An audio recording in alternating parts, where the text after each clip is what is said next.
मक्का मुकरमा में तेज़ रफ्तार गाड़ी बेकाबू होकर मस्जिद के बाहर अफ्तार दस्तरखान पर बैठे अफराद पर चढ़ गई। एक शख्स जाम बहक जबकि 21 जख्मी हो गए।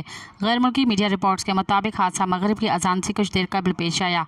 मक्का मुकरमा के एक इलाके की मस्जिद जहरा अल उमरा के बाहर अफ्तार दस्तरखान पर रोज़ादार बैठे थे। तेज़ रफ्तार गाड़ी ड्राइवर के काबू से बाहर होकर दूसरी गाड़ी से टकराई तो अफ्तार दस्तरखान पर चढ़ गई। हादसे की इत्तला मिलते ही शहरी दिफा और हिलाल अहमर के इमदादी यूनिट्स जाए वक़ुआ पर पहुंच गए, जिन्होंने फौरी तौर पर ज़ख्मियों को तिबी इमदाद फराहम की। शदीद ज़ख्मियों को एम्बुलेंसों के ज़रिए अस्पताल मुंतकिल कर दिया गया।